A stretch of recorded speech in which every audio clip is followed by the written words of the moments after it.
This is the story of a boy who wanted, more than anything, to prove who his father was, and the proof destroyed him, and very nearly destroyed the world along with him. His name was Phaethon, and his father, he had been told, was Helios, the sun god himself, the blazing being who drove the chariot of the sun across the sky each day. But Phaethon could not prove it, and the doubt ate at him until he set off to find his father and ask him for a single, fatal favor.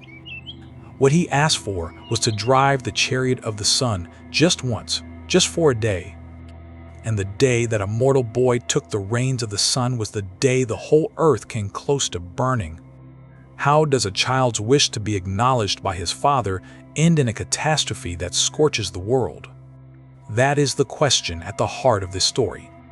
So tonight you'll hear the real tale of Phaethon, the boy who doubted his father, the oath that could not be unsworn, the wild ride across the heavens, and the thunderbolt that ended it. If you enjoy these stories, take a moment to subscribe. It genuinely keeps this channel alive, and tell me in the comments which myth you'd like next. Now settle in, and let's follow a boy to the palace of the sun. Phaethon grew up in the care of his mortal mother, a woman named Clymene, and from his earliest days, she had told him something extraordinary, that his true father was no ordinary man, but Helios, the god of the sun. Phaethon believed it, and he was proud of it, until the day a companion mocked him for it. "You claim the sun god as your father," the boy sneered, "but you have no proof at all. Your mother could have told you anything." The taunt cut deep, because Phaethon realized it was true. He had only his mother's word. He had never seen his divine father, never received any sign from him, nothing he could point to and say, "There, that is proof that the blood of the sun runs in my veins." The doubt began to torment him.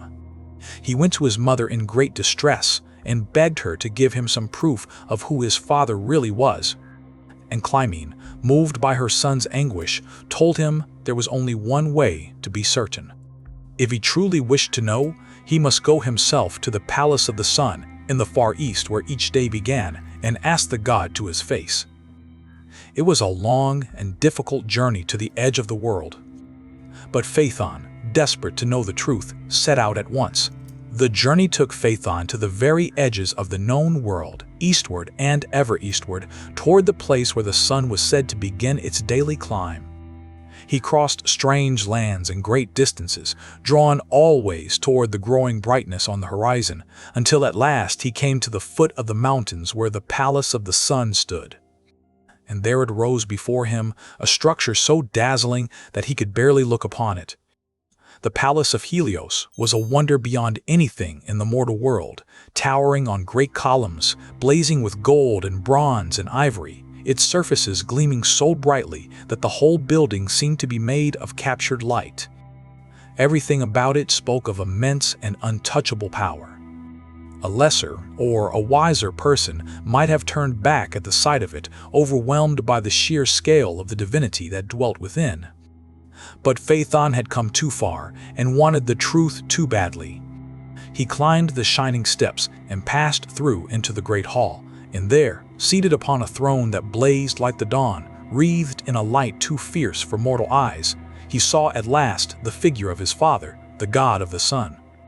And the god, looking down at the small mortal boy who had come all this way, knew him instantly. Helios welcomed his son warmly. "Yes," the god told him, "you are truly my child," and Clymene told you no lie. Phaethon's heart must have soared. He had his proof. His father acknowledged him before the blazing throne. It should have been enough. But Helios, overjoyed and perhaps guilty for the long years of absence, wanted to give his newfound son more than mere words. And so he made a terrible promise. To prove beyond all doubt that Phaethon was his son, the god swore a mighty oath. He swore by the river Styx, the most binding and unbreakable oath in all the cosmos, an oath that not even a god could ever take back, that he would grant Phaethon anything he asked for. "Whatever you desire," the sun god told his son, "name it, and it is yours. I swear it by the Styx." It was a gesture of love, and it was a catastrophic mistake. for Helios had given his word, irrevocably, before he had any idea what the boy would ask. And Phaethon, young and proud and dazzled by his sudden divinity, knew at once exactly what he wanted. He wanted to do the one thing that would prove to all the world, beyond any possible doubt, that he was the son of the sun. He wanted to drive the chariot of the sun across the sky. When Phaethon named his wish, the sun god was horrified. He understood at once that his son had asked for the one thing he should never have allowed, and he begged the boy desperately to choose anything else. "You do not understand what you are asking," Helios told him. "Driving the chariot of the sun is not a thing any mortal can do. It is barely a thing that I can do. The horses that pull it breathe fire and are almost beyond controlling. The path runs terrifyingly high above the earth, so steep at the start that even the god grows dizzy, and so sheer at the end that it takes all his skill not to plunge. There are monsters in the heavens along the way, and the whole sky wheels against you. Choose something else, my son," the god pleaded. "Ask me for anything in the world, but not this. I beg you, do not hold me to this one wish, for I ask it only out of love for you, out of fear for your life." But Phaethon would not be moved. He was young and certain, and the glory of it had taken hold of him completely. He held his father to the oath. And Helios, bound by the unbreakable promise he had sworn on the Styx, could not refuse. With a heavy and fearful heart, the god led his son out to the waiting chariot. The moment came, and the gates of dawn were thrown open, and the four great horses surged forward into the sky, dragging the chariot of the sun up into the heavens with Phaethon clinging to the reins. And almost at once, everything went wrong. The horses were used to the firm, familiar hand of the god, the exact weight and command of their true master. But the chariot was lighter now, the hand on the reins weaker and uncertain, and the horses felt it instantly. They sensed that the one driving them was not Helios, that there was no real control behind them, and they bolted. They tore away from the proper path, climbing too high and then plunging too low, careering wildly across the sky with Phaethon utterly helpless to stop them. The boy hauled on the reins with all his strength, and it made no difference at all. The horses had the bit in their teeth and raced where they pleased, dragging the blazing sun on a chaotic, juddering course through the heavens. High above, Phaethon looked down at the earth far below and was seized with terror, his courage draining away, wishing now that he had never asked, never come, never learned who his father was. But it was far too late. The sun was loose in the sky, and there was no one to bring it back under control, and now the catastrophe fell upon the earth. As the sun chariot plunged and swerved, it came careening far too close to the world below, and everywhere it passed, the land began to burn. Where the sun swept low, forests caught fire and whole mountains were set ablaze, great cities went up in flames, rivers steamed and shrank, and some dried up entirely in their beds.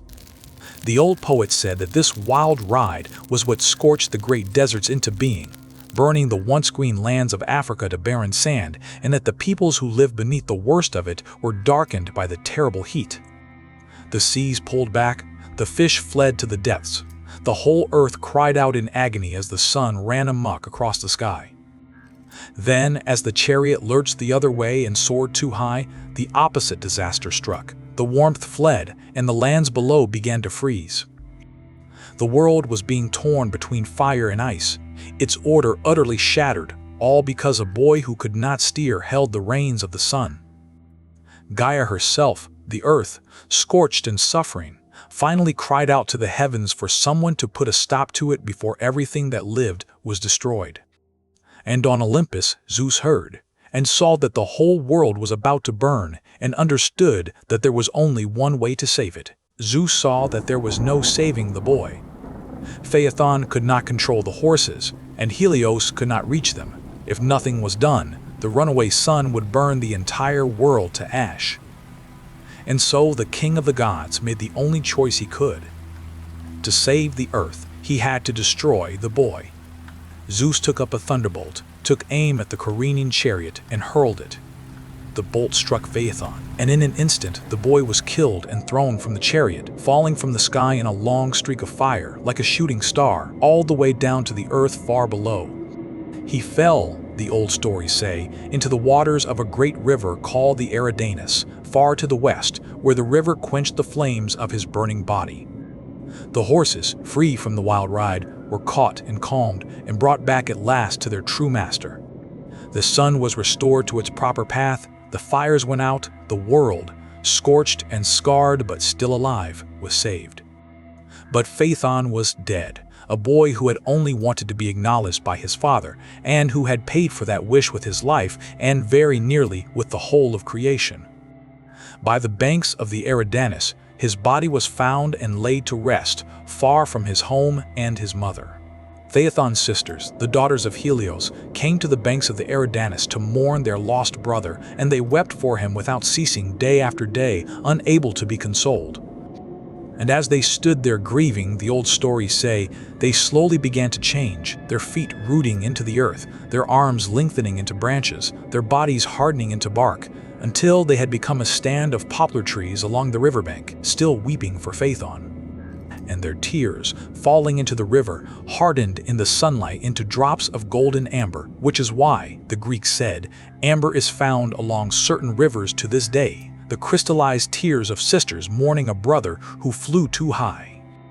There is a real tenderness in the way this story ends, beneath all the cosmic catastrophe. Phaethon was not a villain.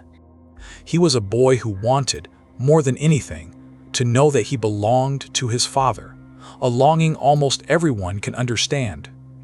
His tragedy was that he reached past his limits, that he demanded to prove himself by doing a thing no mortal could do, and that a father's love, expressed as a promise he could not take back, gave him exactly enough rope to destroy himself.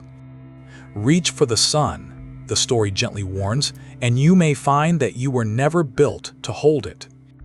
If this is the kind of story you want more of, take a moment to subscribe and tell me in the comments which myth I should tell next. Sleep well.